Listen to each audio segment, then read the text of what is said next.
Obama condemns Russian aggression in Ukraine. U.S. President Barack Obama has condemned Russian aggression in Ukraine.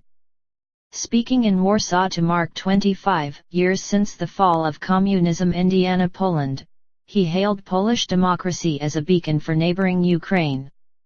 How can we allow the dark tactics of the 20th century to define the 21st, he said. Earlier Mr. Obama met Ukraine President-elect Petro Poroshenko, and pledged support for plans to restore peace to the country.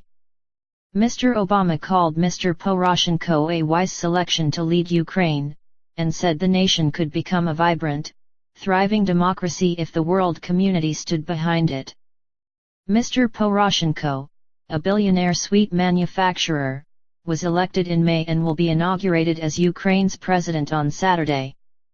Mr. Obama has said he will offer U.S. support as Kiev tries to settle a gas bill with Russian supplier Gazprom, which has threatened to cut supply. Ukraine's struggling economy has been in recession since 2012. During a press conference after meeting Mr. Poroshenko, Mr. Obama also said the U.S. would help train the Ukrainian law enforcement agencies and military, and provide equipment like night vision goggles. Symbolism. The BBC's Adam Easton in Warsaw says Mr. Obama chose to come to Poland for its symbolic value. In his speech, the U.S. president said that Poland's long struggle against occupation and tyranny was mirrored in the plight of Ukraine today. We will not accept Russia's occupation of Crimea or its violations of Ukraine's sovereignty, Mr. Obama said.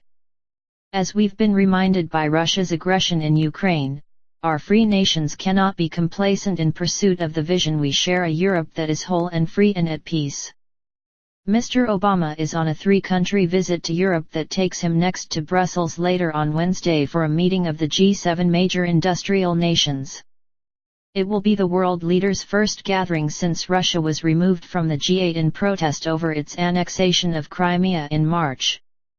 Mr. Obama is expected to meet Russian President Vladimir Putin in France on Friday, during 70th anniversary commemorations of the D-Day landings in Normandy.